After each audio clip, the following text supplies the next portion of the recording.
सियावर रामचंद्र की जय। श्रद्धेय मंच, सभी संत एवं ऋषिगण,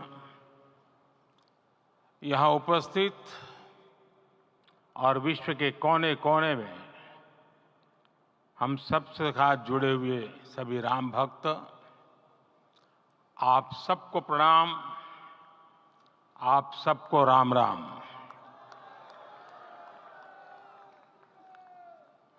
आज हमारे राम आ गए हैं।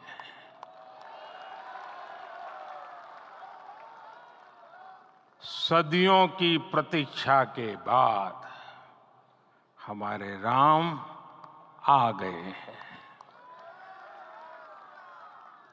सदियों का अभूतपूर्व धैर्य, अनगिनत बलिदान, त्याग और तपस्या के बाद हमारे प्रभु राम आ गए हैं। इस शुभ घड़ी की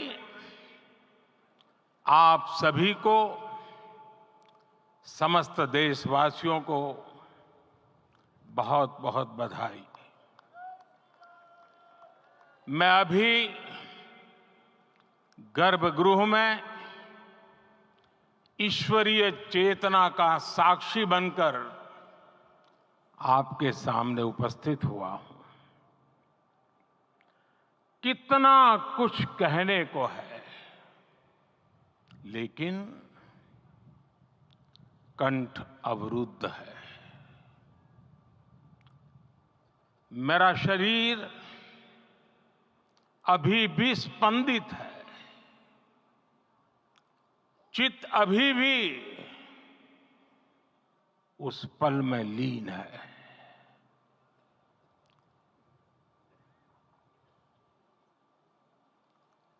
हमारे रामलला अब टेंट में नहीं रहेंगे।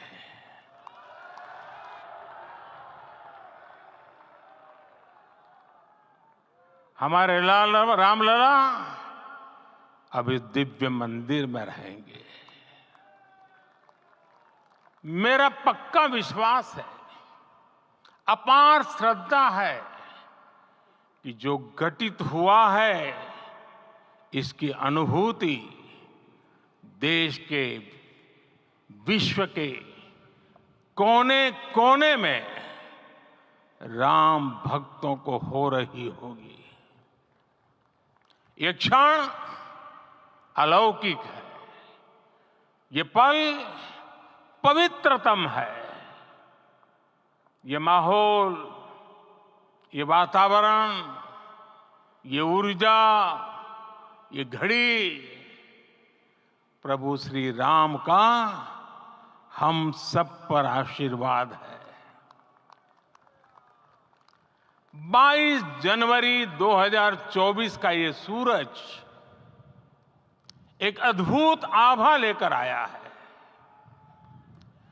22 जनवरी 2024 ये कैलेंडर पर लिखी एक तारीख नहीं, ये एक नए काल चक्र का उद्गम है।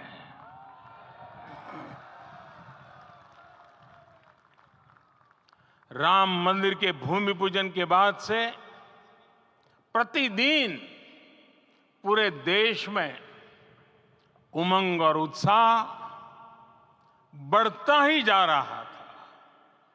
निर्माण कार्य देख देशवासियों में हर दिन एक नया विश्वास पैदा हो रहा था। आज हमें सदियों के उस धैर्य की धरोहर मिली है। आज हमें श्री राम का मंदिर मिला है। गुलामी की मानसिकता को तोड़कर उठ खड़ा हो राष्ट्र। अतीत के हर दंश से हौसला लेता हुआ राष्ट्र ऐसे ही नव इतिहास का सृजन करता है। आज से 1000 साल बाद भी लोग आज की इस तारीख की, आज के इस पल की चर्चा करेंगे। और ये कितनी बड़ी राम कृपा है कि हम सब इस पल को जी रहे हैं, इसे साक्षात घटित होते देख रहे हैं। आज दिन दिशाएं, दिग दिगंत सब दिव्यता से परिपूर्ण है। ये समय सामान्य समय नहीं है। ये काल के चक्र पर सर्वकालिक शाही से अंकित हो रही अमिट स्मृति रेखाएं हैं। साथियों, हम सब जानते हैं कि जहां राम का काम होता है, वहां पवन पुत्र हनुमान अवश्य विराजमान होते हैं। इसलिए मैं राम भक्त हनुमान और हनुमान गढ़ी को भी प्रणाम करता हूं। मैं माता जानकी, लक्ष्मण जी, भरत, शत्रुघ्न सबको नमन करता हूं। प्रभु श्री राम से क्षमा याचना भी करता हूं। हमारे पुरुषार्थ, हमारे त्याग, तपस्या में कुछ तो कमी रह गई होगी कि हम इतनी सदियों तक ये कार्य कर नहीं पाए। आज वो कमी पूरी हुई है।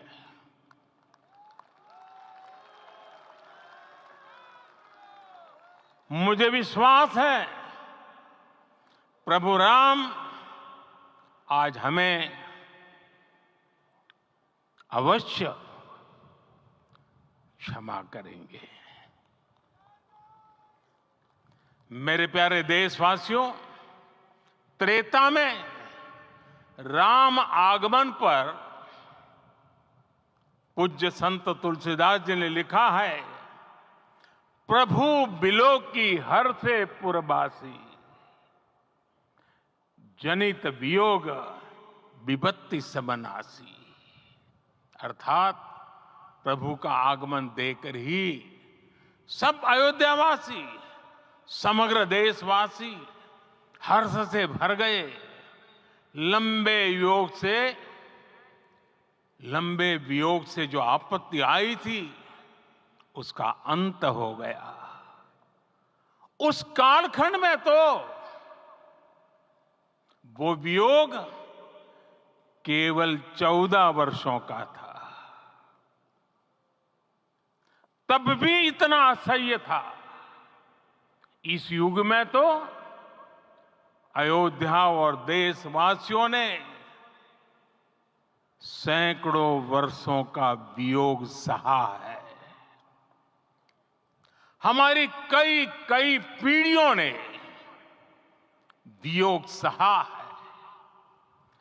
भारत के तो संविधान में उसकी पहली प्रति में भगवान राम विराजमान है। संविधान के अस्तित्व में आने के बाद भी दशकों तक प्रभु श्री राम के अस्तित्व को लेकर कानूनी लड़ाई चली। मैं आभार व्यक्त करूंगा भारत की न्यायपालिका का, जिसने न्याय की लाज रख ली।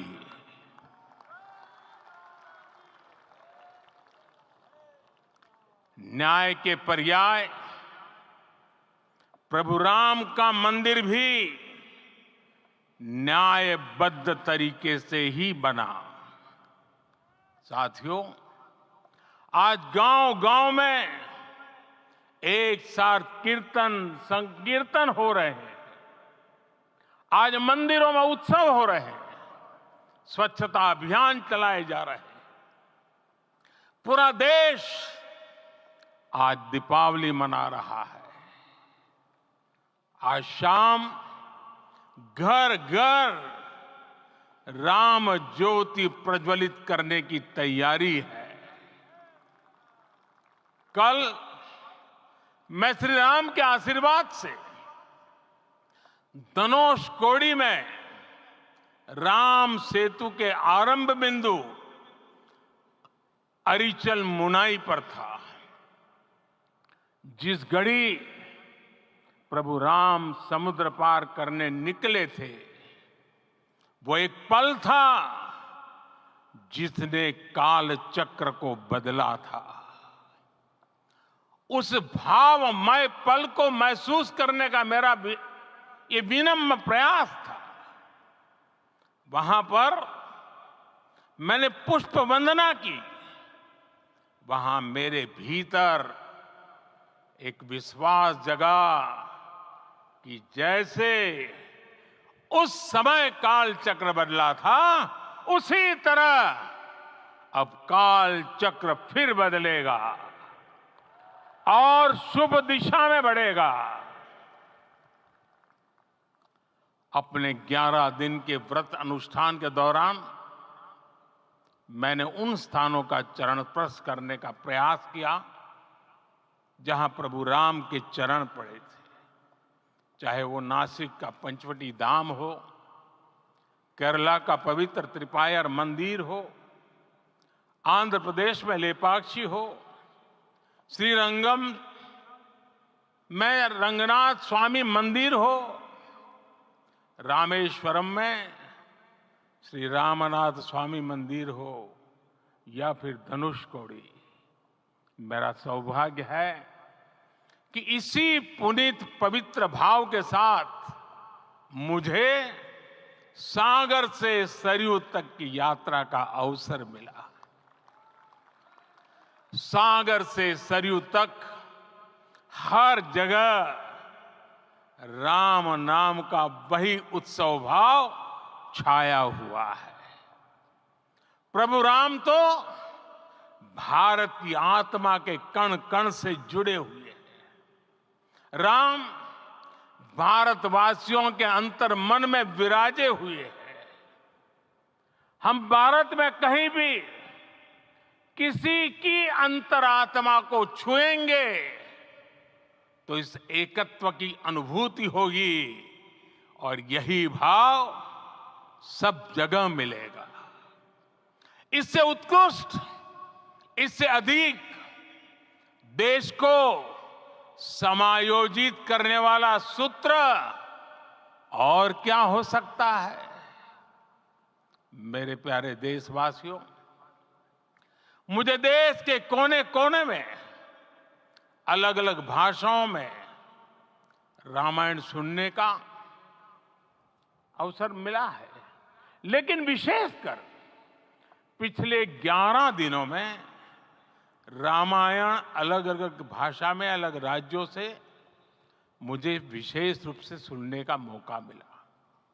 राम को परिभाषित करते हुए ऋषियों ने कहा है, रमन्ते यस्मिन् इति रामः, अर्थात जिसमें रम जाए वही राम है।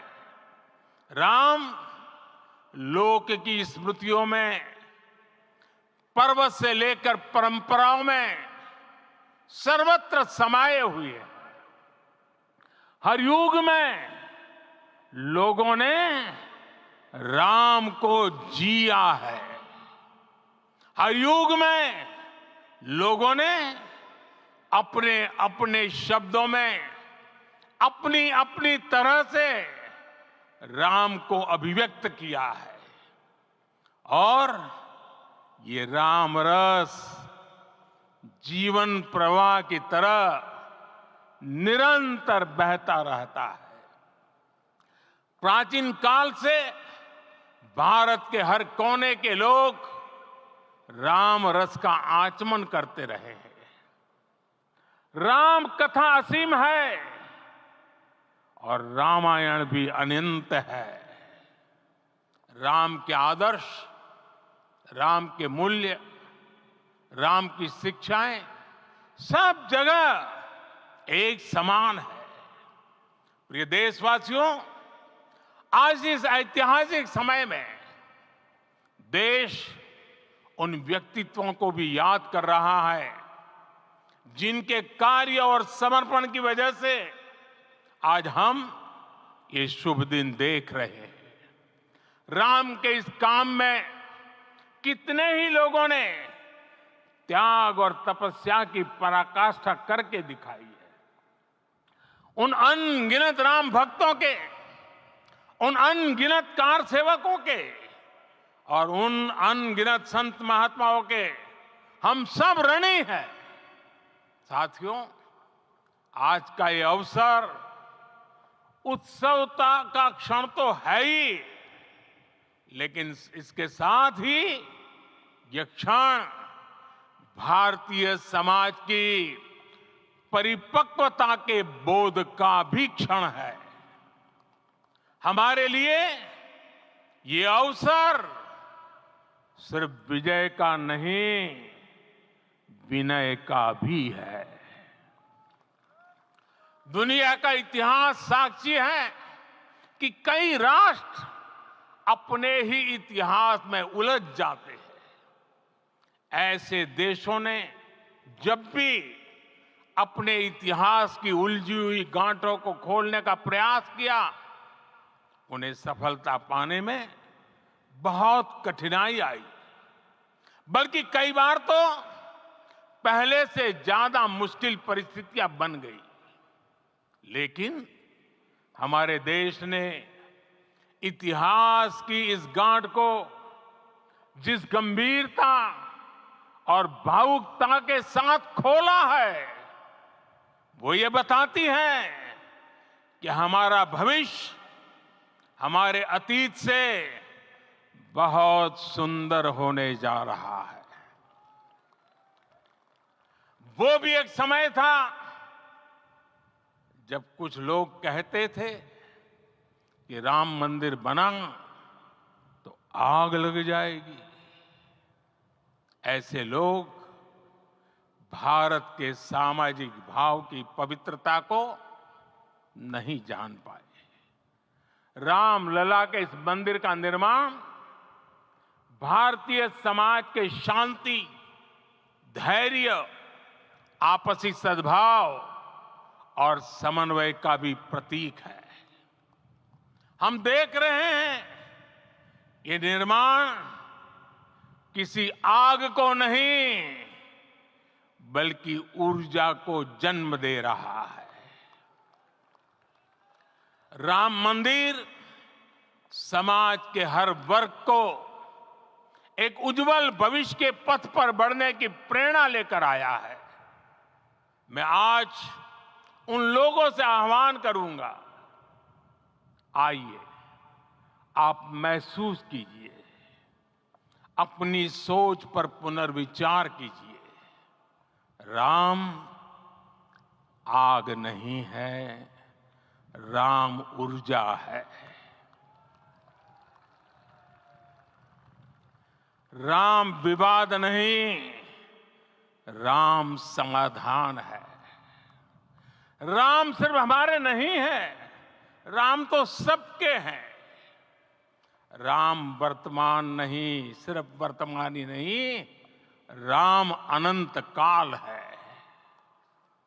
साथियों, आज जिस तरह राम मंदिर प्राण प्रतिष्ठा के इस आयोजन से पूरा विश्व जुड़ा हुआ है, उसमें राम की सर्वव्यापकता के दर्शन हो रहे हैं। जैसा उत्सव भारत में है, वैसा ही अनेक देशों में है। आज अयोध्या का ये उत्सव रामायण की उन वैश्विक परंपराओं का भी उत्सव बना है। रामलला की ये प्रतिष्ठा वसुधैव कुटुंबकम के विचार की भी प्रतिष्ठा है। साथियों, आज अयोध्या में केवल श्री राम के विग्रह रूप की प्राण प्रतिष्ठा नहीं हुई है, ये श्री राम के रूप में साक्षात भारतीय संस्कृति के प्रति अटूट विश्वास की भी प्राण प्रतिष्ठा है। ये साक्षात मानवीय मूल्यों और सर्वोच्च आदर्शों की भी प्राण प्रतिष्ठा है। इन मूल्यों की, इन आदर्शों की आवश्यकता आज संपूर्ण विश्व को है। सर्वे भवन्तु सुखिनः, ये संकल्प हम सदियों से दोहराते आए हैं। आज उसी संकल्प को राम मंदिर के रूप में साक्षात आकार मिला है। ये मंदिर मात्र एक देव मंदिर नहीं है, ये भारत की दृष्टि का, भारत के दर्शन का, भारत के दिग्दर्शन का मंदिर है। ये राम के रूप में राष्ट्र चेतना का मंदिर है। राम भारत की आस्था है, राम भारत का आधार है, राम भारत का विचार है, राम भारत का विधान है, राम भारत की चेतना है, राम भारत का चिंतन है, राम भारत की प्रतिष्ठा है, राम भारत का प्रताप है, राम प्रवाह है, राम प्रभाव है, राम नेति भी है, राम नीति भी है, राम नित्यता भी है, राम निरंतरता भी है, राम विभु है, विशद है, राम व्यापक है, विश्व है, विश्वात्मा है। और इसलिए जब राम की प्रतिष्ठा होती है तो उसका प्रभाव वर्षों या शताब्दियों तक ही नहीं होता, उसका प्रभाव हजारों वर्षों के लिए होता है। महर्षि वाल्मीकि ने कहा है, राज्यम 10 सहस्त्राणि प्राप्य वर्षाणि राघवः, अर्थात राम 10,000 वर्षों के लिए राज्य पर प्रतिष्ठित हुए, यानी हजारों वर्षों के लिए राम राज्य स्थापित हुआ। जब त्रेता में राम आए थे तब हजारों वर्षों के लिए राम राज्य की स्थापना हुई थी। हजारों वर्षों तक राम विश्व पथ प्रदर्शन करते रहे थे। और इसलिए मेरे प्यारे देशवासियों, आज अयोध्या भूमि हम सभी से, प्रत्येक राम भक्त से, प्रत्येक भारतीय से कुछ सवाल कर रही है।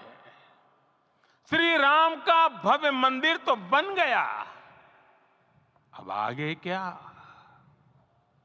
सदियों का इंतजार तो खत्म हो गया, अब आगे क्या? आज के इस अवसर पर जो दैवीय आत्माएं हमें आशीर्वाद देने के लिए उपस्थित हुई हैं, हमें देख रही हैं, उन्हें क्या हम ऐसे ही विदा करेंगे? नहीं, कदापि नहीं। आज मैं पूरे पवित्र मन से महसूस कर रहा हूं कि काल चक्र बदल रहा है।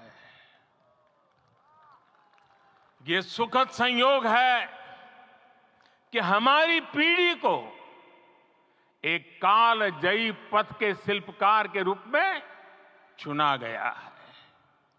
1000 वर्ष बाद की पीढ़ी राष्ट्र निर्माण के हमारे आज के कार्यों को याद करेगी।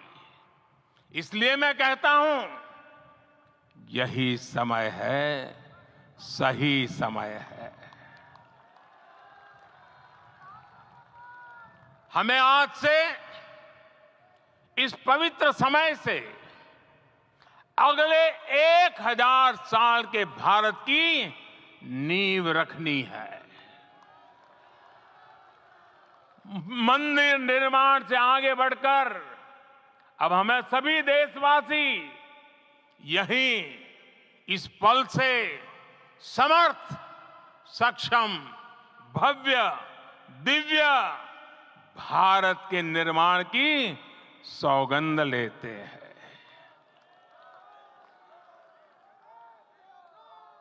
राम के विचार मानस के साथ ही जनमानस में भी हो, यही राष्ट्र निर्माण की सीढ़ी है। साथियों, आज के युग की मांग है कि हमें अपने अंतःकरण को विस्तार देना होगा।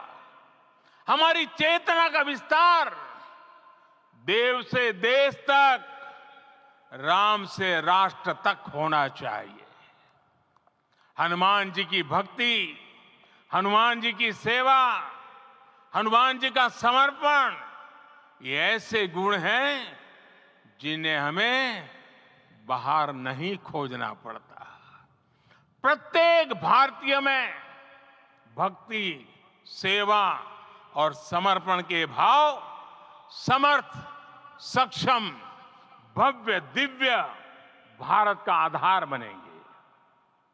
और यही तो है देव से देश और राम से राष्ट्र की चेतना का विस्तार। दूर सुदूर जंगल में, कुटिया में जीवन गुजारने वाली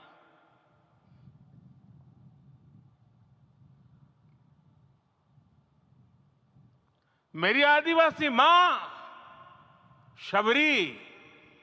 शबरी का ध्यान आते ही अप्रतिम विश्वास जागृत होता है।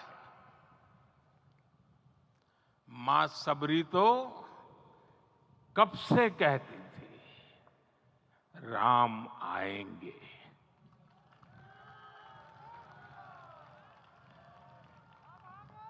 प्रत्येक भारतीय में जन्मा यही विश्वास समर्थ, सक्षम, भव्य भारत का आधार बनेगा। और यही तो है देव से देश और राम से राष्ट्र की चेतना का विस्तार। हम सब जानते हैं कि निषाद राज की मित्रता सभी बंधनों से परे है। निषाद राज का राम के प्रति सम्मोहन, प्रभु राम का निषाद राज के लिए अपनापन कितना मौलिक है। सब अपने हैं, सभी समान है। प्रत्येक भारतीय में अपनत्व की, बंधुत्व की ये भावना समर्थ, सक्षम, भव्य, दिव्य भारत का आधार बनेगी। और यही तो है देव से देश और राम से राष्ट्र की चेतना का विस्तार। साथियों, आज देश में निराशा के लिए रत्ती भर भी स्थान नहीं है। मैं तो बहुत सामान्य हूं, मैं तो बहुत छोटा हूं। अगर कोई ये सोचता है तो उसे गिलहरी के योगदान को याद करना चाहिए। गिलहरी का स्मरण ही हमें हमारी इस हिचक को दूर करेगा, हमें सिखाएगा कि छोटे बड़े हर प्रयास की अपनी ताकत होती है, अपना योगदान होता है। और सबके प्रयास की यही भावना समर्थ, सक्षम, भव्य, दिव्य भारत का आधार बनेगी। और यही तो देव से देश और राम से राष्ट्र की चेतना का विस्तार। साथियों, लंकापति रावण प्रकांड ज्ञानी थे, अपार शक्ति के धनी थे, लेकिन जटायु जी की मूल्य निष्ठा देखिए। वे महाबली रावण से भिड़ गए उन्हें भी पता था कि वो रावण को परास्त नहीं कर पाएंगे, लेकिन फिर भी उन्होंने रावण को चुनौती दी। कर्तव्य की यही पराकाष्ठा समर्थ, सक्षम, भव्य, दिव्य भारत का आधार है। और यही तो है देव से देश और राम से राष्ट्र की चेतना का विस्तार। आइए हम संकल्प लें कि राष्ट्र निर्माण के लिए हम अपने जीवन का पल पल लगा देंगे। राम काज से राष्ट्र काज, समय का पल पल, शरीर का कण कण राम समर्पण को राष्ट्र समर्पण के ध्येय से जोड़ देंगे। मेरे देशवासियों, प्रभु श्री राम की हमारी पूजा विशेष होनी चाहिए। ये पूजा स्व से ऊपर उठ करके समष्टि के लिए होनी चाहिए। ये पूजा अहम से उठकर वयम के लिए होनी चाहिए। प्रभु को जो भोग चढ़ेगा वो विकसित भारत के लिए हमारे परिश्रम की पराकाष्ठा का प्रसाद भी होगा। हमें नित्य पराक्रम, पुरुषार्थ, समर्पण का प्रसाद प्रभु राम को चढ़ाना होगा। इनसे नित्य प्रभु राम की पूजा करनी होगी, तब हम भारत को वैभवशाली और विकसित बना पाएंगे। मेरे प्यारे देशवासियों, ये भारत के विकास का अमृत काल है। आज भारत युवा शक्ति की पूंजी से भरा हुआ है, ऊर्जा से भरा हुआ है। ऐसी सकारात्मक परिस्थितियां फिर न जाने कितने समय बाद बनेगी। हमें अब चूकना नहीं है, हमें अब बैठना नहीं है। मैं अपने देश के युवाओं से कहूंगा, आपके सामने हजारों वर्ष की परंपरा की प्रेरणा है। आप भारत की उस पीढ़ी का प्रतिनिधित्व करते हैं जो चांद पर तिरंगा लहरा रही है। वो 15 लाख किलोमीटर की यात्रा करके सूर्य के पास जाकर मिशन आदित्य को सफल बना रही है। जो आसमान में तेजस और सागर में विक्रांत का परचम लहरा रही है। अपनी विरासत पर गर्व करते हुए आपको भारत का नव प्रभात लिखना है। परंपरा की पवित्रता और आधुनिकता की अनंतता, दोनों ही पथ पर चलते हुए भारत समृद्धि के लक्ष्य तक पहुंचेगा। मेरे साथियों, आने वाला समय अब सफलता का है। आने वाला समय अब सिद्धि का है। ये भव्य राम मंदिर साक्षी बनेगा भारत के उत्कर्ष का, भारत के उदय का। ये भव्य राम मंदिर साक्षी बनेगा भव्य भारत के अभ्युदय का, विकसित भारत का। ये मंदिर सिखाता है कि अगर लक्ष्य सत्य प्रमाणित हो, अगर लक्ष्य सामूहिकता और संगठित शक्ति से जन्मा हो, तब उस लक्ष्य को प्राप्त करना असंभव नहीं है। ये भारत का समय है और भारत अब आगे बढ़ने वाला है। शताब्दियों की प्रतीक्षा के बाद हम यहां पहुंचे हैं।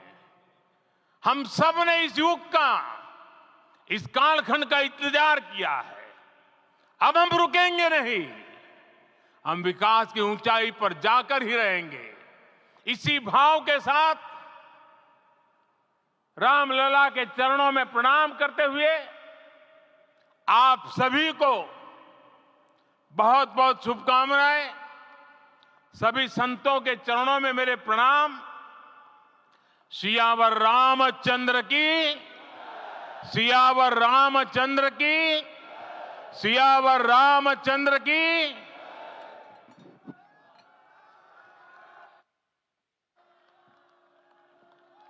मैं आपसे निवेदन करूंगा, अभी थोड़ा आसन ग्रहण करिए। माननीय प्रधानमंत्री जी यहाँ से कुबेर टीला की ओर प्रस्थान